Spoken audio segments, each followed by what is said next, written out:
10 tips to boost your creativity. Every single person has the ability to be creative. It's just that they haven't explored all the techniques. Let me help you rip that bandage and understand how you can unlock your creativity. Tip number 1, embrace curiosity. You are going to have to ask questions. When you stop asking questions, you stop the learning process, you stop the exploration process, and your brain no longer tries to make those connections which people might not have made in the past. Curiosity and questions are the fuel that open up the door to perspectives and new ideas. Tip number 2, force yourself into exploring diverse thoughts and areas of knowledge. Most of the times we try to keep ourselves to our own hobbies, to our own areas of interest, and never go out. If you're not going to go outside of your areas of interest, you're not going to be inspired to find ideas of creativity. Open yourself up to new possibilities that you have probably locked yourself out of. Tip number 3, force yourself into sedentary tasks. Have you realized that sometimes when we're just about to sleep, or you're praying, or you're on the toilet seat, or you're taking a shower, or you're driving, you're doing something which you're not paying full attention to, your mind starts wandering off and forming some of these creative connections. That's the time when you're bored and you are able to do some of this really amazing work. Force yourself to have some of those times. Yes, this is really a technique. Number 4, break your routine. If you are doing something in a routine every single day at a certain time in a certain way, break your routine and you'll realize this might make the biggest difference. Have you seen sometimes people say, I want to take a break and I want to travel because I want to come up with some new ideas and thoughts. That's exactly what this does. Maybe you need to go down for a walk and start having a conversation. Maybe that's how you can have certain meetings. Number 5, be vulnerable and share your thoughts and ideas with others in an attempt to try and collaborate. When you're going to explore ideas or talk things with people, you're going to realize some of the ideas and thoughts were so obvious and there in front of you, but you just didn't have them until you talked it with someone. And now that you're talking it with someone or expressing yourself,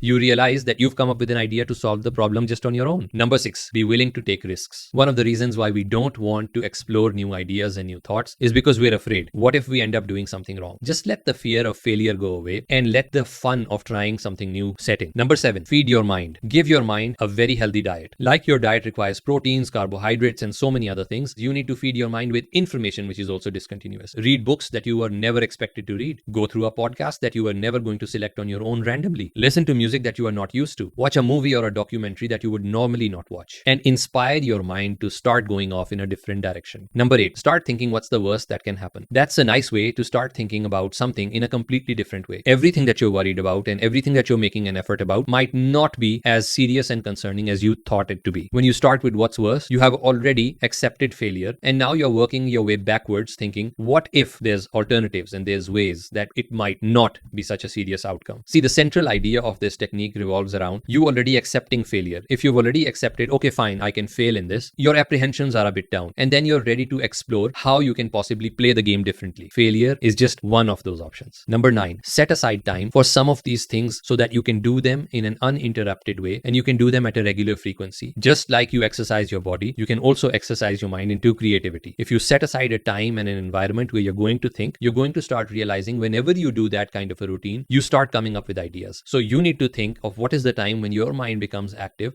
probably a time where you set aside and meditate. Number 10, analyze your creative process. If you are not going to think of all the times that you have come up with ideas, tested them, and whether they worked well or not, how the process went, you're not going to gain the courage to keep on doing this. So one way is you keep track of all the good ideas and bad ideas that you went through and how that journey is going. This will also spark your creativity for being able to automatically come up with new ideas and thoughts. Now let me cover the 5 reasons why people find it challenging to tap into their creative side. Number 1, the fear of judgment. People are afraid they're going to be judged for saying something new, naive, and stupid. Well, guess what? Every single person has said such a thing in this world, and that's why we have innovation in this world. If a person would not have said, I wonder if we can fly, today we'd not be flying around in airplanes, and there's so many other examples. That naivety and stupidity is why we're able to come up with something new every single time. If you focus on creativity being a process, not as an outcome, you're going to realize you're going to alleviate yourself of the burden of judgment. Number 2, striving for perfectionism. You don't have to be perfect. You cannot be perfect. Nothing in this world is perfect. And if you try to be that, you are going to stop your ability to be creative. Number 3, not believing in yourself. If you feel you cannot do something, you might not be the most creative person. You are not the one that usually comes up with ideas. You are encouraging yourself to believe that all of this is true. Of course, creativity can be developed with a certain amount of practice and perseverance. Number 4, overthinking. Coming up with ideas and killing them yourself. Separate creativity from practicality. Just come up with ideas when you are coming up with ideas. And number 5, lack of inspiration. If you are not going to expose yourself to anything new, if you are not going to open yourself up to be vulnerable, if you are not going to go outside of your comfort zone, there's a very little chance you're going to get creative with only the same set of information and the same set of exposure. Remember, creativity is a muscle, just like any other muscle. With the right amount of practice, patience, and persistence, you too can develop this and can be one of the best at it, because no one else has a recipe which is different from the one that you have. It is a brain that needs to form connections, and anyone can do it. Good luck, and I wish you all the best in your creative journey.